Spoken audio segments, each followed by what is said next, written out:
자, 이제 좀 어려운 거 좀 시작해 볼게요. 행정규칙의 형식성과 관련된 문제.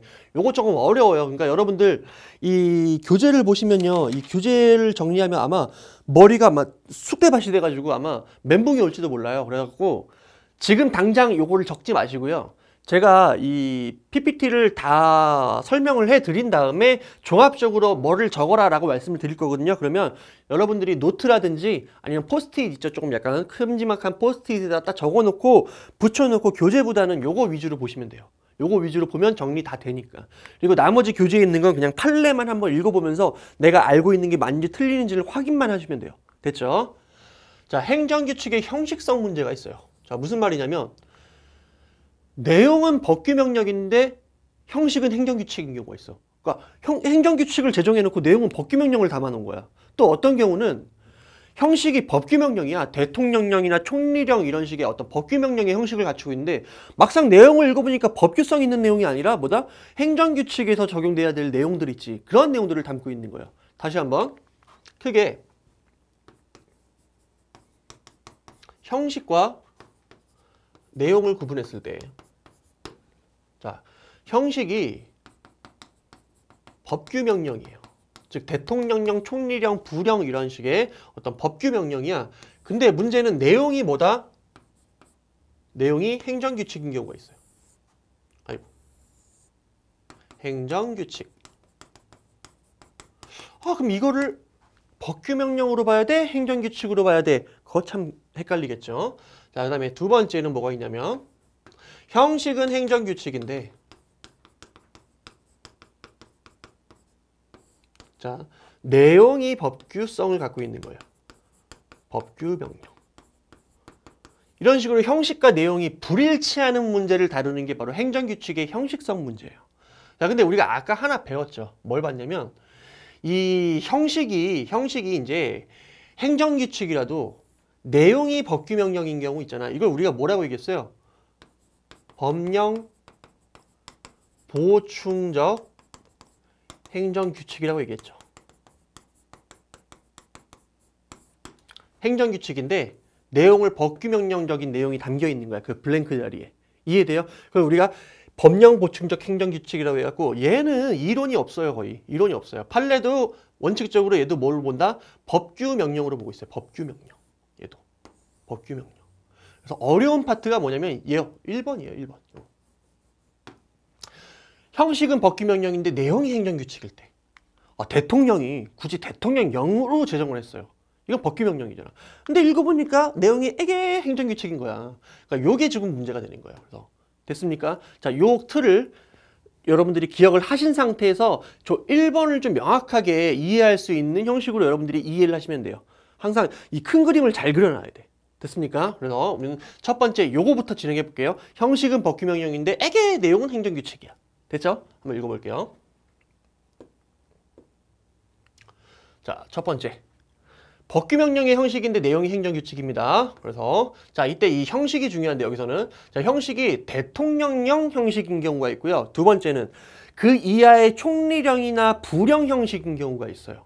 네, 이건 전부 다 이제 여러분들 교재 보시면은 막 학설이라든지 뭐 이런 것들까지 나와 있는데 교수님들의 견해는 전혀 중요하지 않고요. 판례의 태도만 정리를 하시면 돼요. 자, 판례는요. 논리 필연적인 게 아니라 왜 그런지 정확하게 모르겠어요. 교수님들마다 왜 그런지 모르겠다라고 얘기한 게 전부 다 어떤 그런 정설이에요. 판례는 형식을 두 가지로 나눠 대통령령이랑 그 나머지 총리령, 부령 이렇게 나눠 놓고요. 대통령령 형식일 때는 원칙적으로 무조건 법규명령이라고 봐요. 법규명령. 그래서 대통령이 제정을 했는데 아무리 내용이 그래도 이 행정규칙이라도 대통령, 우리나라의 어떤 이 국가 원수가 제정한 법이란 말이야. 그러면 이건 법규명령으로 인정해야 되지 않을까라는 취지일 것 같다라는 저의 어떤 원초적인 생각이에요. 됐습니까? 이 정도 정리를 해주시고요. 만약에 형식이 총리령이나 부령이야. 그러면 얘네들을 그 정도로 존중해 줄 필요가 없겠지. 법원에서. 법원 입장에서. 그래가지고 얘는 원칙적으로 행정규칙으로 봐요. 뭐를 중요시하는 거야 여기는? 지금 내용을 보고 행정규칙으로 보는 거야.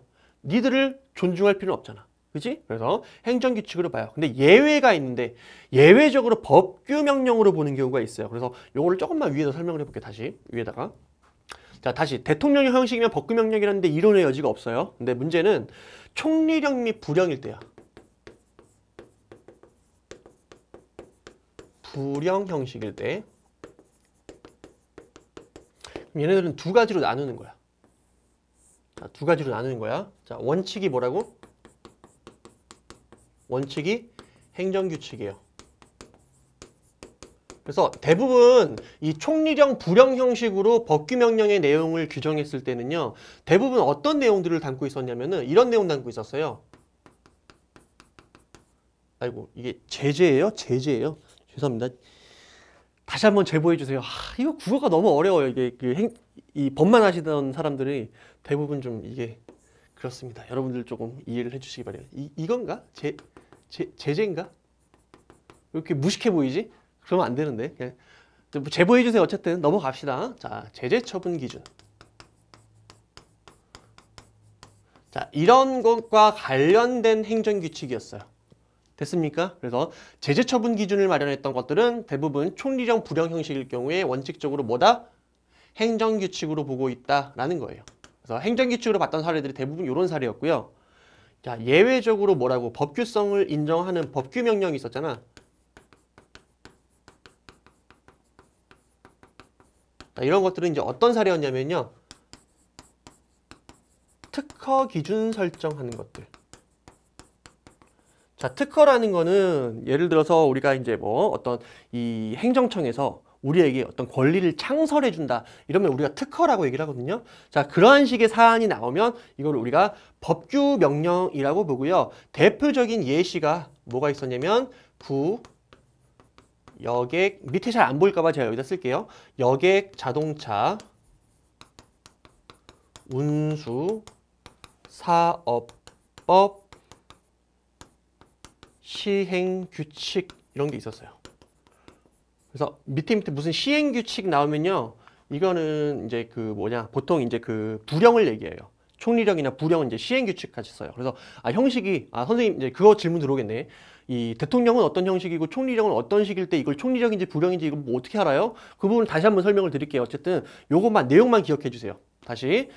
이 총리령 부령 형식인데 내용이 만약에 여객자동차 운수사업법 시행규칙처럼 뭔가 특허 기준을 설정해 주는 거 있잖아. 그래서 뭐 버스 사업이라든지 이런 거는요, 내 맘대로 할 수 있는 게 아니라 이 국가에서 뭔가야 권리를 창설시켜 주는 거예요. 그러면 비로소 그 창설받은 권리를 가지고 우리가 이러한 사업을 운영할 수가 있단 말이야. 자, 그런 기준을 설정할 때는 이걸 법규명령으로 봤어요. 예외적으로. 요거를 좀 기억해 주세요. 그럼 다시 한번 정리해 보면, 자, 형식이 법규명령인데 내용이 에게 행정규칙이다 라고 할 때는 대통령령일 때는 형식을 중요시 여기는 거야. 대통령은 그래도 국가 원수다 보니까 형식을 중요시 여겼고 법규명령으로 봐요. 근데 총리령이나 부령 같은 경우에는 굳이 그런 걸 따질 필요가 없기 때문에 내용을 보는 거야. 그때는 내용을 봐가지고 원칙적으로는 뭐다? 행정규칙으로 보는데 예외적으로 뭐다? 예외적으로 특허 기준을 설정하는 것이다. 그런 식으로 권리를 창설하는 것과 관련된 내용이 있다. 그럼 그게 뭐다? 법규명령으로서의 효력을 갖는다. 그 대표적인 예시가 여객자동차 운수사업법 시행규칙이었다. 자, 이거는 뭐다? 부령이지만 효과는 법규명령이었다. 여기까지 정리를 해주실 수 있겠습니까? 쉽지 않죠? 내용이 쉽지 않죠?